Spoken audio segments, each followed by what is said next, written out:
ನಿಮ್ಮ ಹಳೆ ಒಡವೆನ ಅಧಿಕ ಬೆಲೆಗೆ ಮಾರಬೇಕೆ? ಅಟಿಕಾಗೆ ಕಾಲ್ ಮಾಡಿ 8880 ಅಟ್ಟಿಕಾ ಗೋಲ್ಡ್ ಕಂಪನಿ.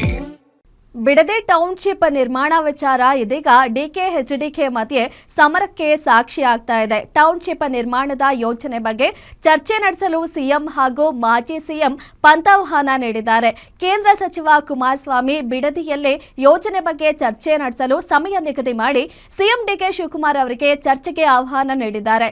ಹೀಗಾಗಿ ನಾಳೆ ಸಿಎಂ ಡಿಕೆಶಿ ಮಾಜಿ ಸಿಎಂ ಎಚ್ಡಿಕೆ ಮುಖಾಮುಖಿಯಾಗಿ ಬಹಿರಂಗ ಚರ್ಚೆ ಮಾಡ್ತಾರಾ ಅನ್ನೋದೇ ಇದೀಗ ಸಾಕಷ್ಟು ಕುತೂಹಲ ಸೃಷ್ಟಿಸಿದೆ. ಬಿಡದಿ ಟೌನ್ಶಿಪ್ ಯೋಜನೆ ನಾಳೆ ಸಿಎಂ ಮಾಜಿ ಸಿಎಂ ಮುಖಾಮುಖಿ.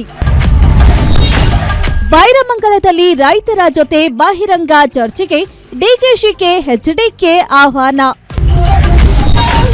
ಎಚ್ಡಿ ಕುಮಾರಸ್ವಾಮಿ ವರ್ಸಸ್ ಡಿಕೆ ಶಿವಕುಮಾರ್ ನಡುವೆ ಬಹಿರಂಗ ಸವಾಲು.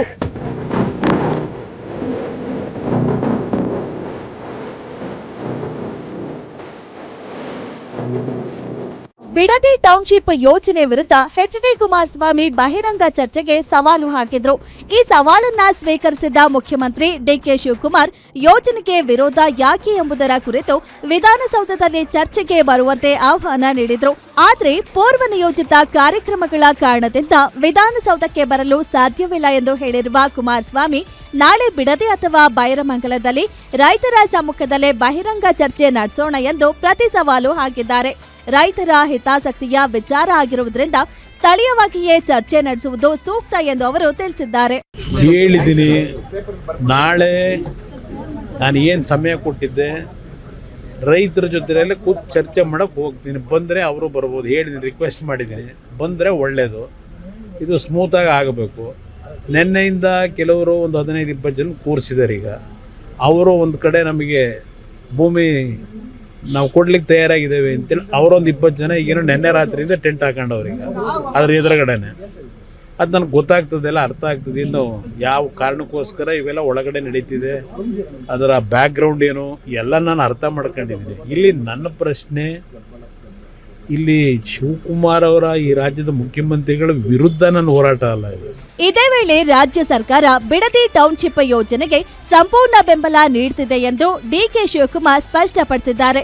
ಯೋಜನೆ ವಿರುದ್ಧ ಅನಗತ್ಯ ವಿರೋಧ ವ್ಯಕ್ತವಾಗ್ತಿದೆ ಎಂದು ಅವರು ಆರೋಪಿಸಿದ್ದು, ಅಭಿವೃದ್ಧಿ ಕಾರ್ಯಗಳಿಗೆ ಅಡ್ಡಿಪಡಿಸಲಾಗ್ತಿದೆ ಎಂದು ಟೀಕಿಸಿದ್ದಾರೆ. ಕಾಂಗ್ರೆಸ್ ನಾಯಕರು ಸಹ ಕುಮಾರಸ್ವಾಮಿ ನಿಲುವಿಗೆ ಪ್ರತಿಕ್ರಿಯೆ ನೀಡಿದ್ದು, ಡಿಸಿಎಂ ಪರಮೇಶ್ವರ್ ಮಾತನಾಡಿ ರೈತರನ್ನ ಬಲವಂತವಾಗಿ ಒಕ್ಕಲೆಬ್ಬಿಸುವ ಉದ್ದೇಶ ಸರ್ಕಾರಕ್ಕಿಲ್ಲ ಎಂದು ತಿಳಿಸಿದ್ದಾರೆ. ರೈತರ ಒಪ್ಪಿಗೆ ಮತ್ತು ಸೂಕ್ತ ಪರಿಹಾರ ನೀಡುವ ಮೂಲಕವೇ ಯೋಜನೆ ಮುಂದುವರಿಸಲಾಗುವುದು ಅಂತ ಭರವಸೆ ನೀಡಿದ್ದಾರೆ. ಅಗತ್ಯವಿದ್ದರೆ ಪರಿಹಾರ ಮೊತ್ತವನ್ನ ಮರುಪರಿಶೀಲನೆ ಮಾಡುವ ಸಾಧ್ಯತೆಯನ್ನು ಸೂಚಿಸಿದ್ದಾರೆ. ಬೇರೆ ಬೇರೆ ಕಾರಣಕ್ಕೆ ಈಗ ಬೆಂಗಳೂರು ಮೇಲೆ ಎಷ್ಟು ಪ್ರೆಷರ್ ಇದೆ, ಟ್ರಾಫಿಕ್ ಇದು ದಿನನಿತ್ಯ ನೋಡ್ತೀರಾ. ಟ್ರಾಫಿಕ್ ಆಗಲಿ ಅಥವಾ ಬೇರೆ ಬೇರೆ ಆ್ಯಕ್ಟಿವಿಟೀಸಿಗಾಗಲಿ ಬೆಂಗಳೂರು ಮೇಲೆ ಪ್ರೆಷರ್ ಇದೆ. ಮತ್ತೊಂದು ಪಕ್ಕದಲ್ಲಿ ಟೌನ್ಶಿಪ್ ಈಗ ನೈಸು ಪ್ರಾಜೆಕ್ಟ್ ಮಾಡಿದಾಗ 7 ಟೌನ್ಶಿಪ್ ಮಾಡಬೇಕು ಅಂತ ಪ್ರಪೋಸ್ ಮಾಡಿದರು. ಉದ್ದೇಶ ಏನು? ಬ್ಯಾಂಗ್ಳೂರಿನ ಮೇಲೆ ಆ ಪ್ರೆಷರನ್ನು ಈಸೌಟ್ ಮಾಡಿ ಅಂತ. ಈಗ ಪಕ್ಕದಲ್ಲಿ ಕೋಲಾರ ಇದೆ, ತುಮಕೂರು ಇದೆ, ರಾಮನಗರ ಇದೆ. ಈ ಎಲ್ಲ ಹತ್ತಿರದಲ್ಲಿರುವ ಪಟ್ಟಣಗಳನ್ನು 2 ಟೈರ್ ಸಿಟೀಸನ್ನು ಡೆವಲಪ್ ಮಾಡಿದರೆ ಬೆಂಗಳೂರು ಮೇಲೆ ಪ್ರೆಷರ್ ಕಮ್ಮಿ ಆಗುತ್ತೆ ಅನ್ನುವಂಥ ಉದ್ದೇಶ. ಅದಕ್ಕೋಸ್ಕರ ಈಗ ನಾವು ಟೌನ್ಶಿಪ್ ಬಿಡದಿ ಟೌನ್ಶಿಪ್ ಆದರೆ ಸ್ವಲ್ಪ ಮಟ್ಟಿಗೆ ಈ ನಡುವೆ ಶಾಸಕ ಉದಯ್ ಕದ್ಲೂರು ವಿಧಾನಸೌಧದಲ್ಲಿ ಚರ್ಚೆ ನಡೆಸಲು ಕುಮಾರಸ್ವಾಮಿ 5 ಜನರ ನಿಯೋಗದೊಂದಿಗೆ ಬರುವಂತೆ ಆಹ್ವಾನ ನೀಡಿದ್ದಾರೆ. ಪ್ರತಿ ಪ್ರತಿಭಟನೆ ಅಥವಾ ಚರ್ಚೆಯಲ್ಲಿ ನಿರ್ದಿಷ್ಟ ನಿಯಮಗಳು ಪಾಲನೆ ಆಗಬೇಕು ಎಂಬುದು ಸಂಪ್ರದಾಯ ಎಂದು ಅವರು ಹೇಳಿದ್ದಾರೆ. ಕುಮಾರಸ್ವಾಮಿ ಅವರ ಈ ರೀತಿಯ ನಿಲುವನ್ನ ಕೆಲವರು ರಾಜಕೀಯ ಉದ್ದೇಶದ ಕ್ರಮ ಎಂದು ಟೀಕಿಸಿದ್ದಾರೆ. ಇದಕ್ಕೆ ಪ್ರತಿಯಾಗಿ ಕುಮಾರಸ್ವಾಮಿ ಅವರು ನೇರವಾಗಿ ಬಿಡದಿ ಅಥವಾ ಬೈರಮಂಗಲದಲ್ಲಿ ರೈತರ ಸಮ್ಮುಖದಲ್ಲೇ ಚರ್ಚೆ ನಡೆಸಲು ಸಿದ್ಧತೆ ವ್ಯಕ್ತಪಡಿಸಿದ್ದಾರೆ ಎಂದು ತಿಳಿದು ಬಂದಿದೆ. ಮುಖ್ಯಮಂತ್ರಿಗಳು ಜವಾಬ್ದಾರಿ ಸ್ಥಾನದಲ್ಲಿರೋರು, ಅವರು ಜವಾಬ್ದಾರಿಯುತವಾಗಿ ಅವ್ರಿಗೆ ಪತ್ರ ಬರೆದು ನಿಮ್ಮ ಯಾರು ಪ್ರಮುಖರು ಯಾರಿದ್ರಿ ಅದಕ್ಕೆ ಸಂಬಂಧಪಟ್ಟಂಗೆ ಚರ್ಚೆ ಮಾಡೋರು, ವಿಧಾನಸೌಧಕ್ಕೆ ಬನ್ನಿ ಅಂತ ಒಂದು ಸಮಯನ ನಿಗದಿ ಮಾಡಿ ಪತ್ರ ಬರೆದಿದ್ರು. ಅವ್ರಿಗೆ ಆಸಕ್ತಿ ಇದ್ದರೆ ಬಂದು ಚರ್ಚೆ ಮಾಡಬೇಕು.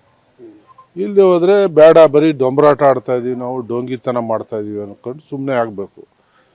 27ನೇ ತಾರೀಕು ಕೆಂಪೇಗೌಡ ಜಯಂತಿ ಇದೆ. ಸರ್ಕಾರಿ ಕಾರ್ಯಕ್ರಮಗಳು ತುಂಬ ಕಡೆ ಇರ್ತದೆ. ಜೊತೆಗೆ 15 ಲಕ್ಷ ಸಸಿ ನೆಡು ಕಾರ್ಯಕ್ರಮನ ಮುಖ್ಯಮಂತ್ರಿಗಳು ಆಯೋಜನೆ ಮಾಡ್ಕೊಂಡಿದ್ದಾರೆ. ಇತಿಹಾಸದಲ್ಲಿ ಇಂಥದ್ದೊಂದು ಕಾರ್ಯಕ್ರಮ ನಡೆದಿರಲಿಲ್ಲ. ಇದೇ ವೇಳೆ ಸಿಎಂ ಡಿಕೆ ಶಿವಕುಮಾರ್ ಈ ವಿಚಾರವನ್ನ ರಾಷ್ಟ್ರ ಮಟ್ಟಕ್ಕೆ ತೆಗೆದುಕೊಂಡು ಹೋಗುವ ಸಾಧ್ಯತೆ ಇದೆ.